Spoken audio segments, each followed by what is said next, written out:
Well, good day, everyone, and welcome to another Go-To webinar. You know me, Michael Mainelli, and it's my absolute delight to welcome Sarah Keith here today. Uh, One of the things that's going to be really fascinating today is a real exposure to all employee share plans. And this is interesting because very frequently when we talk about employee share plans, we get very, very bogged down in a tremendous amount of detail, if I can call it that, very much about what are the local tax regulations and things of that nature. And if you pause for a moment, I seem to be having a small difficulty here with my slides, so just give me a minute to fix that. Sorry there, Sarah. Sarah, why don't you say hi It's to the okay. audience briefly? Good morning. Thanks, everyone, and thanks, Michael, for asking me to come and present today. Looking forward to it. Hopefully, Okay. we're just going to focus on some ideas today rather than the technical detail that Michael is talking about. Okay. And I'm just trying to, oh, there we go. We finally got it back together there. My apologies, folks. Well, you know me, and it's my delight actually to say to our sponsors, thank you up front, and I'll say thank you at the end, because one of the great things about our sponsors is that they allow us to range widely and freely in a whole variety of areas across technology, economics, and finance, and especially our ESOP Center sponsors, of which I might point out Deloitte, for whom Sarah works, is quite prominent. And so we're delighted to welcome you here today for that. Now, as you'll also know, the job that I have is to get out of the way so you can get to the expert, Sarah. But I would just point out a few things. We're going to try 3 polls today at one point, so fingers on buzzers, please. Second thing is that Sarah's going to be talking for about 20 to 25 minutes, but there's plenty of time for questions, and she welcomes them. That means using the GoToWebinar question facility.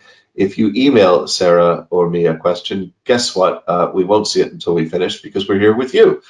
So please do ask us questions or comments that you like via the chat bar. I think that's the best way to do it.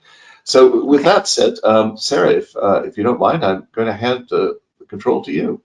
Thank you. Absolutely. Thank you very, very much. So if we click onto the first introduction slide, that would be super.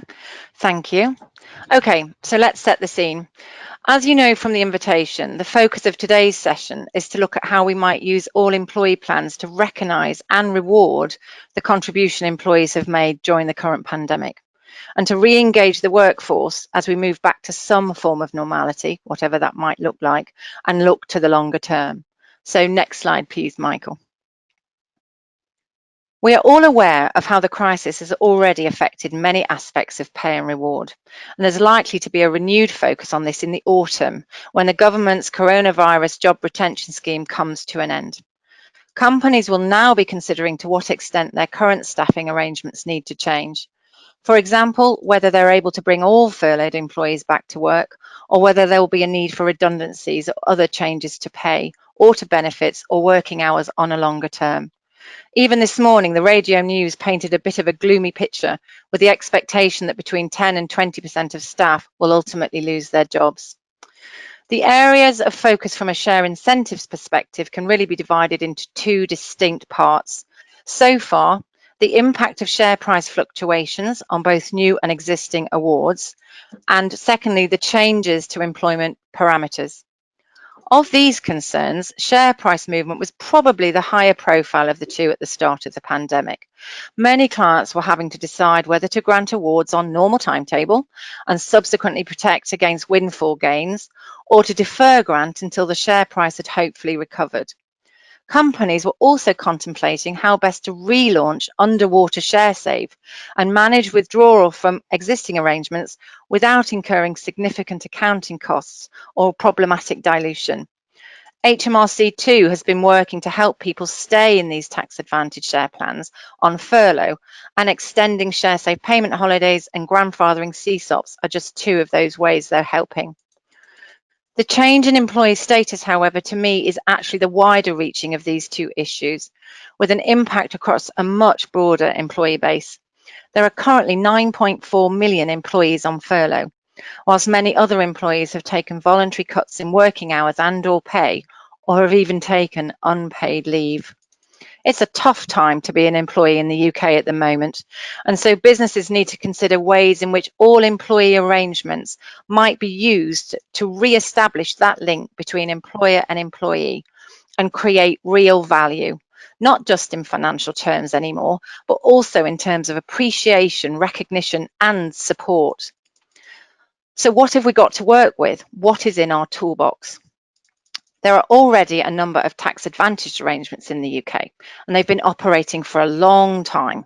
So by way of a quick reminder, we've got Sharesave, a discounted option scheme linked to savings, maturing after 3 or 5 years tax-free. We've got the SIPP, an employee share purchase plan, which also provides for free share awards, either matching partnership shares or on a standalone basis, plus dividend shares. And SIPP shares are completely tax-free after 5 years or 3 for dividend shares. We've got the CSOP, which is a market value option plan. And I know this is not strictly an all-employee plan in that we can use it on a discretionary basis, but it's often used more widely in smaller organisations, very successfully too. CSOP can deliver shares with a value of up to £30,000 on a tax-free basis after 3 years. And finally, we've got EMI, the Enterprise Management Incentive, which is a higher value option plan for smaller high growth companies, and probably of that suite of plans, the less relevant to this particular webinar. So as well as our tax advantaged arrangements though, companies might offer a number of taxable arrangements. So what do they look like? Well, we've got market value options, which we often see in tandem with CSOP. You could maybe have a generic share purchase plan, which you want to operate on a global basis without having to fit it within the legislative confines of the SIPP. Maybe RSUs, forms of conditional share awards that vest, say, 2, 3, 4 years after grant, and you pay tax. And finally, we've got the Tax Advantage Performance Share Plan, or TAPSP. It's a bit complicated, but what it does is combine a CSOP and an LTIP. So you can grant LTIP awards above the 30,000 threshold of a CSOP, but still get some of the tax breaks. So there's a lot in our toolbox. But before we move forward and look at ways in which we can re-engage the workforce with any of these plans, it's important that we revisit where we were at the beginning of the year. So next slide, please, Michael. You'll see from this slide that a share plan has to try to accomplish a lot and question whether one plan could ever meet all of these objectives. It has to be part of an attractive recruitment package. It has to foster a sense of belonging for incumbent staff and ultimately act as a retention tool. It therefore has to satisfy what has been described as the compensation equation, i.e. it needs to attract, it needs to reward, and it needs to retain personnel. Despite the continued success of all of these all-employee plans, with over 2 million employees participating annually in SIPP and Sharesave, and that number's been reasonably steady over recent years, there has been increased scrutiny, both internally at company level and externally by industry bodies and advisors, to determine whether or not these plans are still fit for purpose. The conclusions drawn were that there are already a number of challenges with these plans, which when categorised into 3 key findings, suggest that all employee incentive programmes need to evolve. So next slide, please, Michael. But before we move on to discuss these findings in more detail, shall we have a quick poll and see what you guys think, what plans you have already, what you think of them, and how satisfied you are with them? Well, that's great. I've just put the first one up now, Sarah, if you just want to read it to people. Yeah, so our first question is a very basic one. Do you currently operate an all-employee plan?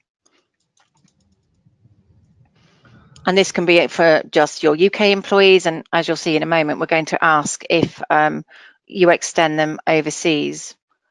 I'm hoping that the majority of the answers will be yes. Okay, well, I'll just close that one. We'll have a quick look. Thank you.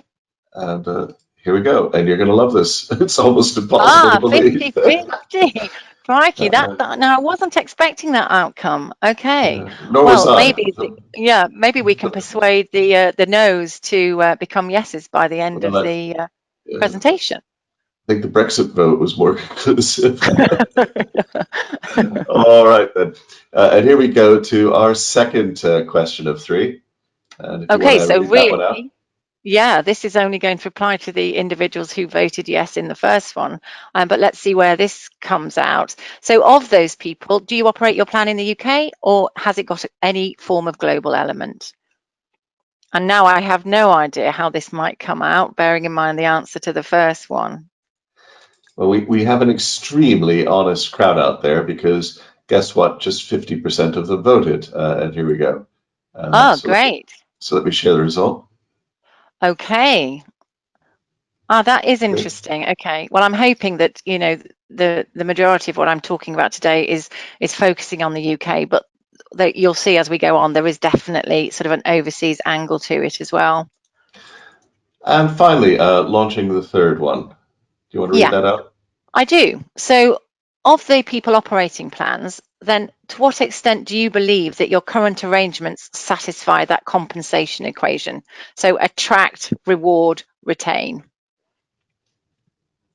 Great.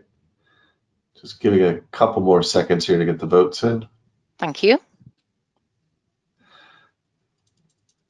Well, it's not what we predicted at all. Okay, I'm going to have to close that one. Again, 50% of the audience voted, which is honest. Let me Great. share the Thank you. results on that one. And it's a bit lukewarm out there. Okay.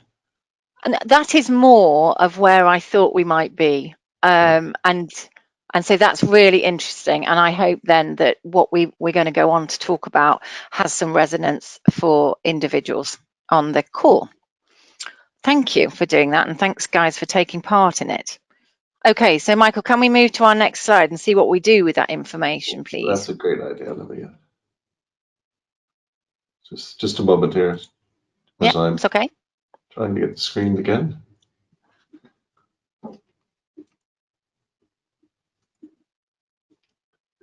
And what we're going to do Great. is remind ourselves we're going back to these three key findings that I mentioned before we did the poll and explore what those are and why we might be where we are. You don't mind just talking for a second there? I'm having a small trouble getting out of the polls and back to your slide, but I will get cracking on that, Sarah. Okay, well, I can talk without the slide Yeah, and thank you. hopefully that it will still make lots of sense. Okay, so what we're doing here is we're looking at these three key findings and we're breaking them down. So the first of them is that companies need to move away from offering just one share plan, and that the one size, there we go, super. So we're starting over on the left with number one. And the one size fits all approach fails to satisfy the expectation that reward programs should be tailored to employee need. Instead, companies need to offer a broader suite of incentives and deliver choice. We did a human capital trends survey back in 2018, and even then, the survey found that employees are now seeking more personalised, agile, and holistic reward. So moving across the slide into the middle, we go to the second finding, and there's a little bit more detail here. All employee plans need to reflect the true nature of the workforce to fully engage it. Tax advantage plans have, for the most part, remained unchanged for the last 10 to 20 years, whilst the nature of the workforce has been going through a significant shift. Millennials in particular have been moving away from the traditional career model, favouring shorter job tenure and changes in direction over their working lives. Companies too have a significantly increased focus on diversity. Where we perform our work was already becoming more fragmented pre-COVID, particularly for office workers, with individuals working from local hubs or, like me, a couple of days from home, or even the local coffee shop. Whether recent experience will change the way millennials view their working lives is yet to be seen. It's really too early to know if they'll now value job security over variety. But one of the positives that's come out of the pandemic is the success of home working much more widely. Women, though, who are still more likely to have part-time or lower paid jobs, were found to be less likely to participate in incentive arrangements than their male colleagues. And to the extent that they did so at lower participation levels. This situation then exacerbates the gender pay gap. Women were not participating because they couldn't afford it, and then missing out on further increasing their pay as a result. Employees on short-term or 0 hours contracts might also be inadvertently disadvantaged by failing to meet qualifying periods of service, for example, to the extent that they are imposed by organisations. So we're already asking ourselves a number of questions. Is long-term share ownership still of interest to all of these different and disparate employee groups? How can we reduce these longer time horizons without compromising the other objectives that we mentioned on our previous slide? How can we communicate our incentives more appropriately, particularly given the tech-savvy nature of our workforce and their now diverse locations? And then let's just move on before we answer those challenges to the last of the key findings, which is probably the most challenging of all actually, is that existing incentive arrangements fail to address the growth in what's been called the alternative workforce. That is the increase of non-employee workers, contractors, freelancers, and other members of the gig economy. We were already asking how best to align these individuals and increase their loyalty to organisation, even if it's just for the length of, say, their short-term affiliation, their short-term project. Many companies were already seeking to build what's been called affinity with suppliers, helping them to feel part of the broader organisational ecosystem and invested in the success of the business to which they provide their services, rather than it being their employer. Given that these issues have been evolving over the last few years, probably a focus in the last 1 to 2 really, the question we need to ask now is whether, when viewed through the COVID-19 lens, these 3 key findings are still relevant. And so if we can have the next slide, please. Let's test that. The diversity of the workforce is now more apparent than ever, and so the need to have tailored reward programs is even more significant. In addition, as a result of this pandemic, all of our priorities have changed as we all come to recognise the importance of key workers, supermarket staff, workers in the food chain more generally, NHS and care home workers, cleaners, delivery drivers, teachers and other childcare providers, call centre workers and other public service, transport and utility workers. A significant number of these key workers are women, lower paid employees or employees on part-time or fixed-term contracts, and particularly in the case of, say, delivery drivers, self-employed. Going forward then, more workers may find themselves joining this gig economy as a result of COVID-19, and therefore the need to create this concept of affinity with these individuals will only intensify. Finally, we're all significantly more tech savvy after months of home working and Zoom meetings, and whether we all return to one central place of work either in the short term or indeed in the longer term is very much up for debate. So the need for appropriate communication and engagement tools is of utmost importance. Our offices are now wherever our laptops or our phones are, and therefore employee communications delivered via these platforms are absolutely essential. This means to me that the attract piece of the original compensation equation needs to take a temporary backseat, whilst we all work to recognise these key workers and re-establish that bond between employee and employer, particularly for individuals on furlough. So the compensation equation becomes, at least in the near future, a recognise and reward and retain equation. Next slide, please, Michael. So what does that mean? What does that mean for our toolbox? Well, let's revisit it and see what's in there and whether those tools can still address the compensation equation as it has now moved on to be. There is a natural tension between the need to recognise and reward recent contribution and retain staff in the longer term. The concepts of both recognition and reward have an immediacy to them, which, if not satisfied, will dilute the impact of any programme on offer. The focus from investor and regulatory perspective over the last few years has very much been on extending out the timelines of reward, particularly for executive directors and senior staff, whilst little, if any, focus has been directed at determining whether the current time horizons of 3 and 5 years are actually really too long. Both Sharesave and SIPP can satisfy the reward and retention elements of the compensation equation as the first tools out of the box. But does the grant of an option that will not pay out for at least 3 years also achieve that immediate recognition that, say, a cash bonus might? Would that immediacy be further diluted if, like Sharesave, we link the option to a savings contract? Some of the concerns around Sharesave might be mitigated to the extent that any new offer is made on a more favourable basis than previous invitations. So, for example, with a higher discount or a larger savings opportunity. But bear in mind our second key finding that suggests affordability is still an issue. Where participants withdraw from Sharesave options that are currently underwater to accept new, better priced invitations, then they are unlikely to be doubling up their savings, although the impact on companies will still need to be considered. Predominantly, there's an accounting and potentially dilution implication, and in and out of plans and savings arrangements obviously increases the complexity of administration. There is also merit in granting low-value CSOP options to a wider employee base, if granted specifically in recognition of contribution. To the extent that the share price is relatively low at grant and likely therefore to recover, there may also be an element of instantly recognisable value. Although careful messaging is needed around the option's potentials, because we've got to avoid giving any kind of investment advice. In the end, though, participants still have to pay something for shares delivered via Sharesave or CSOP, which could erode some of the immediacy of the reward. So instead of an option, would the compensation equation be best served by giving participants free shares under a SIPP? Is that the better tool to use? There is certainly the immediate reward of becoming a shareholder, although of course dividend income may be curtailed in the short term, and total tax efficiency is still not achieved for a full 5 years.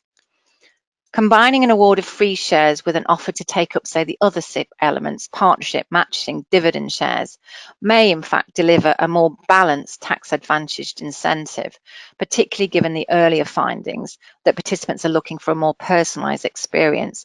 But again, that will still not detract from the long 3 and mainly 5-year time horizon of the SIPP. Whilst these tax-advantaged options and awards still have significant merit for employees, remember that we've got 2 million people per year roughly joining and participating. If you are in the somewhat or not at all category of our poll, you might feel that you need some form of add-on that delivers more immediate value so that you can move over into the completely satisfied piece of that jigsaw. One thing, though, that none of the existing incentive arrangements really do is contemplate the inclusion of non-employee participants. Extending incentive arrangements to non-employees is challenging from a UK company law perspective, and we could easily fill an entire webinar of its own just talking about that. Limiting an equity incentive arrangement to employees only, such that it constitutes an employee's share scheme for UK company law purposes, allows us to circumvent a number of issues. So, for example, the need to consider the company's authority to allot shares, whether or not we need to apply preemption rights, and a biggie is the prohibition on unlawful financial assistance under the Companies Act. The majority of the prohibitions in the Financial Services and Markets Act, FSMA, with regard to regulated activities and financial promotions, all of which we need to undertake to operate a share plan, are avoided when such activity and promotion is undertaken in connection with an employee's share scheme. Companies are unable to use existing employee benefit trusts or EBTs to fund or hedge awards to non-employees, and the administration of incentives becomes more challenging, given that there is no central payroll function or HR department by which to track people. Taxation too, of course, needs further consideration, and that will very much depend upon the status of the worker involved. And however we structure incentives, we need to be very careful that we don't move someone who is a non-employee into an employed status by accident. However, extending incentive arrangements to non-employees is not impossible. These are hurdles, they are not obstacles, and it just takes careful analysis to avoid these potential pitfalls and some imaginative structuring. Issues around administration and communication can also be overcome by technology without the fear now of potential user error that might previously have been a big concern. Why not have an app to manage share incentives in the same way that we track our bank accounts or indeed our workouts? A number of administrators and communications businesses are already designing and implementing more accessible apps and portals. So of the key issues we're looking at, this one at least is already being addressed. Next slide, please, Michael. So it seems then that our key findings have become more important than before. So what do we need to ask ourselves? Do we ask ourselves, is it time to put reward before tax, or at least put it on an equal footing? A number of retail lenders are already paying cash bonuses or awarding additional holiday, say to call centre workers and bank tellers, in recognition of what's been called operational resilience during this crisis. Many companies are looking at small one-off free share awards via the SIPP or on a standalone taxable basis as a thank you to all of their employees for getting us through. And those arrangements in particular are being extended outside of the UK to a multi-jurisdictional audience. Companies that rely heavily on lower paid workers and self-employed individuals may find themselves then leading the charge post-COVID to do things differently, offering a choice between tax advantage share plans and other benefits that are taxable but provide for immediate access and value. A share purchase plan, for example, that allows the participant to choose whether to invest wholly in the tax advantage element or instead opt for a free share award that is taxable up front, is just one suggestion and one way in which we can achieve that balance for the revised compensation equation and put the choice back into the participants' hands. RSUs or conditional share awards might also provide a simple alternative for global organisations. Only yesterday, we were advising on a plan combining the partnership shares of a SIPP with a tranche vesting RSU instead of the SIPP matching share arrangement to offer the tax efficiency available for partnership shares, but combine it with a higher and earlier reward, albeit on a taxable basis. Offering share awards to employees and phantoms, cash awards tracking share price, or even cash-based share appreciation rights to non-employees is one way to solve the problem of rewarding the changing workforce that we're already seeing. These reward combinations are structures that we as share plan and reward practitioners have been designing and implementing for a long time. When we take a share plan global, we look at the jurisdictions, we work out whether there are tax advantaged arrangements in each of the jurisdictions, and if not, we flex the plan. Do we need to change the plan for securities laws, exchange controls, for example? We're used to looking at share plans that might begin life in the UK but need to extend out globally on a strategic and an imaginative basis, and we look at solving those problems. It seems odd then that prior to this crisis, we've all been slow to recognise the value that these hybrid arrangements that feel familiar from a global perspective might have for all our employees and our non-employees here at home. Instead of thinking about a plan in another jurisdiction, let's think about that plan as to how it might be used for non-employees. It's the same analysis, just with a different tilt. So now that we have recognised that, there's nothing to stop us from applying this same imaginative and problem-solving approach here to what may become the new normal, whatever that might look like.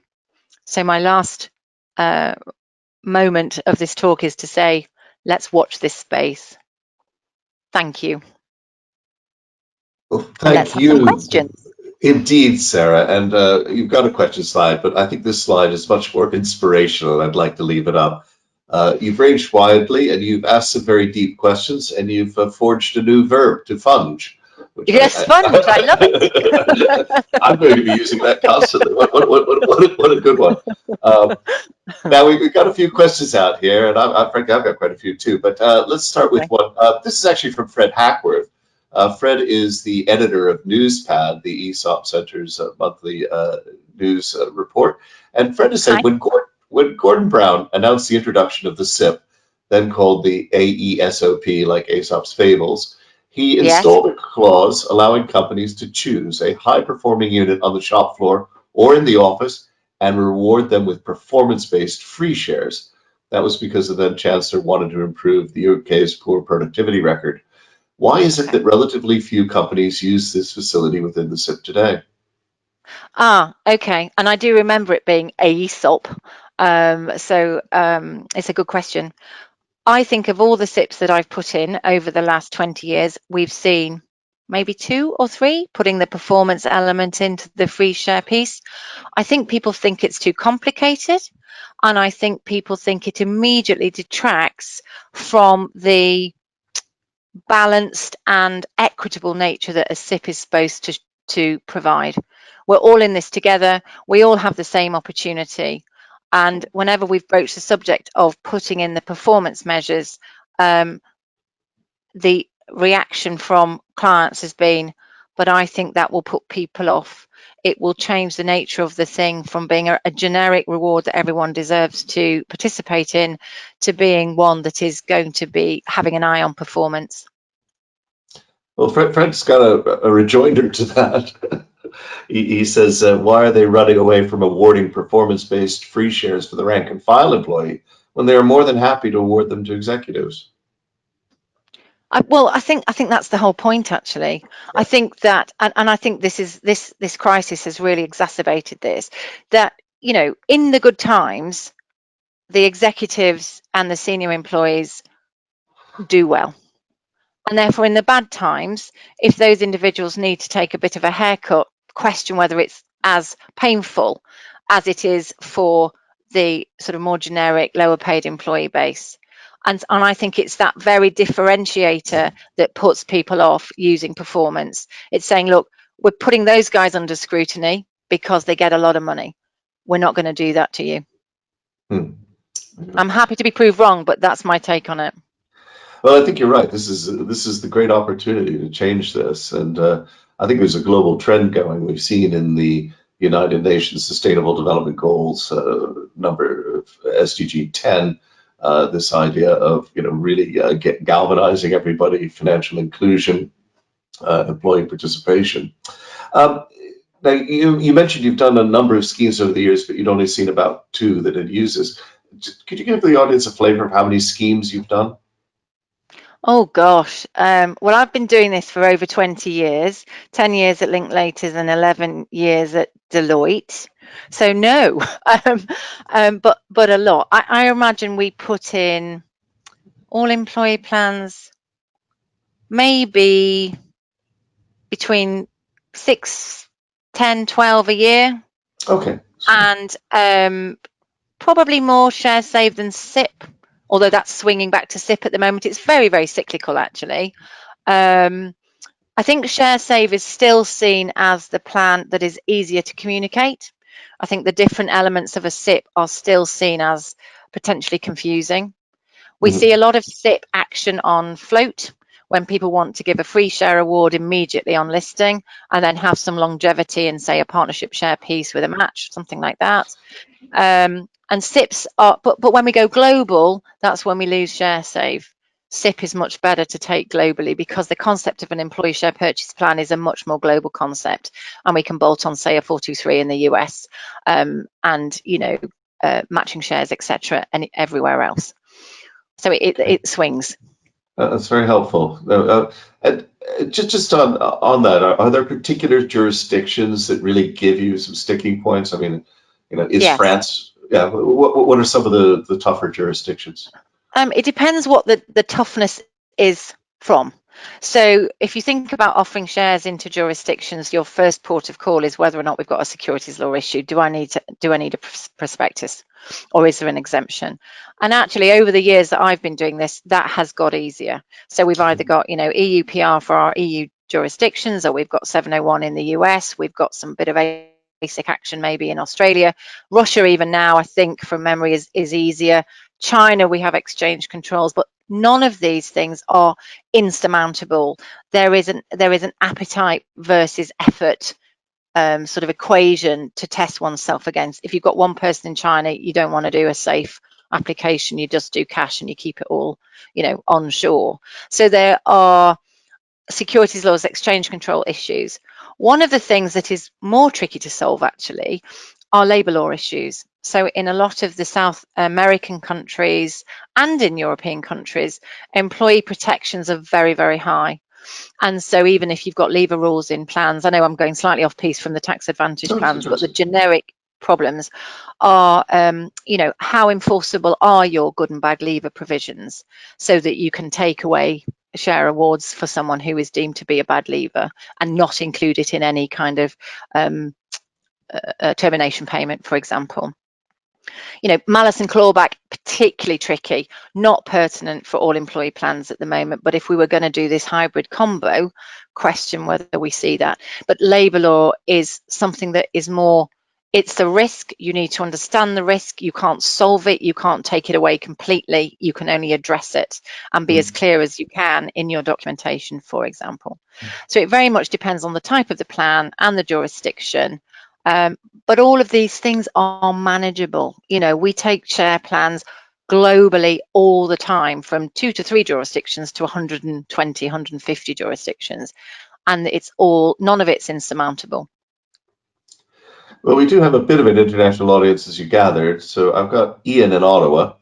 Are there particular types of businesses that you think lend themselves to these arrangements? Most of your examples sound like quite large companies, but would these plans make sense, for example, to an SME fintech company? I mean, some of this might be because obviously Deloitte is one of the big four, so you would therefore tend to see larger companies. But what's your sort of response to Ian? Yeah, I do. I mean, I've got a number of smaller companies that use CSOP, and they don't use it as just an executive plan. They use the option plan for all of their employees. They may, I think they've only got 20, 25 employees, the company that I'm thinking of. They use it all the way through the organization. And what they've actually done is use the TAPSP, which combines the CSOP up to 30 grand with a market value, no, sorry, a nil cost option above that amount. So you've got the executives predominantly participating in the LTIP piece and getting a bit of CSOP value, and yet the lower paid employees are getting everything delivered through CSOP, and that works really well. And for me, there's no reason why smaller companies shouldn't actually join the all employee plans. I think what puts people off the SIPP is it's admin heavy. You know, you need a trust if you're here in the UK. Obviously, you need to be in the UK to get the tax breaks. And the 4 elements, if you're going to offer them, take a lot of admin. So I think if you're a small company, then you should go Sharesave all the way. Although, of course, you still need to have a savings carrier to do that with. For smaller companies, is there real merit in doing the non-tax advantage plans that can be done very, very simply? You know, and having a mind to, let's think about Canada with the salary deferral arrangement issues. You can't go out beyond 3 years normally. You know, the US, we've got to deal with 409A. All of those things need to go into the mix. But I don't think that any of that should put small companies off doing it. You just need to keep an eye on cost versus benefit. And before we move on, sorry, one of the things that I think is really important is take up. So if you are going to put one of these plans in a small organization, you've got to invest in your comms, and you know, you've got to get people on board that understand how they work, because it could be the most brilliant suite of documents on the planet. You could have addressed all the techie issues. If you can't communicate it, there is no point. Well, there's a related question here from Jane in West London, and it's really about the flexibility. So if they're applicable to these SMEs, are there particular growth points that cause problems, or can you set up effectively something that will work forever? Okay. Well, that's a really interesting question, and something I didn't touch on at all in this talk, because this talk really was thinking about this all employee idea of the Sharesave, and you know, where are we going with that. But there are, of course, you know, jointly owned share plans, growth share plans, sometimes called flowering share plans, that are they're not my area of expertise. You know, I am a big PLC share schemes lawyer, sort of by trade, and I have a huge variety of clients, from smaller clients to larger clients. But obviously, one of the things of working in this big team is that we have got lawyers and accountants and shared plans practitioners that specifically practice in that area. So, you know, if anyone needs to ping me an email, I can set them off in the right direction, because there are some really good plans that look at getting all of the award into capital gains tax from the get-go. They put a hurdle in, they look at quick growth. You know, that they're a different animal to the things we've been talking about today, but they're specifically for smaller companies with a higher growth trajectory. And EMI, of course, that we touched on at the beginning, getting the tax breaks in that. So yes, there are. I would be doing the audience a disservice if I tried to talk about them in detail, but I know a man who can, or a woman. Okay. You know, it's like anything. I've got a few questions here related, but there's one here from Elizabeth that basically, you know, well, I'll be blunt. You know, how much does it cost to get you out of bed in the morning? In other words, you know, okay, it sounds all fun and interesting, but I'm running an SME. I might want to do this, but you know, is it going to cost me 10 grand to do anything? Is it going to cost me 100? Just to not trying to get a quote from you, but just to, I you get know, that. Yeah, kind of a yeah. base sum. Yeah, I think it all comes back to that concept of value versus cost. So first of all, we have to determine for your organization what the right thing might be. And there is a cost in doing that. You know, there is a meeting or a call or something to do to work together. And then, of course, when we get something together, then we need to do some form of documentation.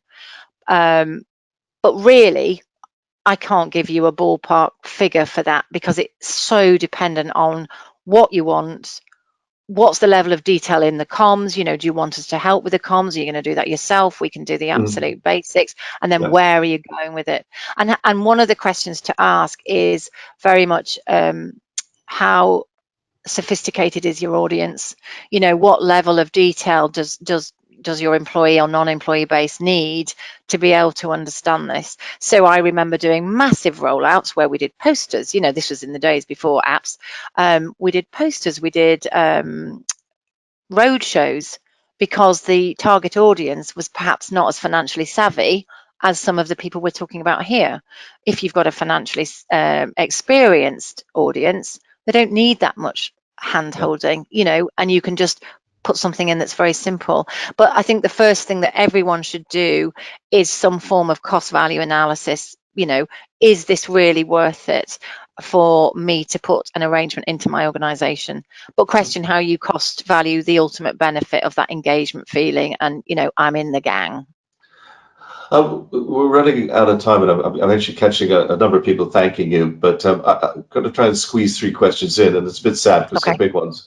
The first one, perhaps it's a kind of a yes/no, but we at Cien set up our system back in the mid-90s, and very much took the view that we were going to put reward before tax. So we did most of this effectively through an employee benefit trust. And I can see a couple comments here. You know, shouldn't I just set up an employee trust and let it work out how to do it and stop trying to play around with tax, which is sort of your theme? Yeah, I think that's a really good point. I mean, think about the SIPP. It needs a trust anyway to work. Yeah. So you can't do SIPP without a UK trust. I don't think most larger companies would use the trust itself as the employee share scheme. They would use it as their hedging funding. What was my word? Fedging, funding. Funging, we love that. Yeah. But for smaller companies, and particularly private companies, you know, the trustee as market maker is a historically successful idea. So yeah, doable. Okay. Second question. You touched on, I think, brilliantly on the gig economy and the outreach. And one of the things I did notice here in the city, very made you feel good. A couple of the larger livery companies, actually, when this hit, they went to, for example, their catering contractors and said, "We know that you're using, you know, 0 hours contracts and all that. We want to extend and offer financial assistance to them. They're part of our community," and they did that. I was seriously impressed at that, and I mean very early on, second, third week in March or whatever. So this whole bit that we're in it together really is there. Do you have any thoughts on how can the government do that? Because it doesn't have to make employment IR35 and everything so Yeah, complicated, as you touched on and said, well, yeah. you got to be really careful of going across a tripwire on employment law. What could the UK government do usefully? In our 1 minute, I'm not sure I'm going to speak to the government, but I think that what I can say is that the tools that we have already will allow us to engage those non-employees and will allow us to reward those non-employees and put our arms around them, Michael, in the way that you are describing. Whether the government follows and extends that and makes that easier, I don't know. And one of the things I just wanted to get in here before we finish is that it's always really difficult being one of the first people to do this. So, you know, if we've got organisations looking to embrace non-employee participants and using the tools that we have to do that, I reckon the government will be lobbied or have to follow suit. I'm not sure the government will be the first to go. I think we need to show the value of that to get them on board, and then we might get some movement. Well, that's useful. I mean, speaking as a small business person myself, I believe that these types of motivations are absolutely critical and very, very beneficial. But we're going to need every tool in our toolkit We are. to handle renewal and recovery. And I think you've got a very important one there. Well, sadly, I will bring it to a close, if I may, and I'll come to thank you in a moment, if I might. But I've got to give first a couple of other thanks, as ever, to our sponsors, who are extremely kind and tolerant, allowing us, as I say, to range widely and freely. Many of you are involved in technology, and Sarah has pointed out the crying need for more apps in this space. And many of you are involved in finance or services surrounding, in fact, the administration of SIPPs and other employee share ownership schemes. So I'd like to say thank you to all of that. For those of you in the audience who are interested, we have a number of resources online. Fred Hackworth, who asked our first question, is the editor, and a very good editor he is too. And it is an international newspaper, not just a UK one. So well worth reading, those of you who are abroad.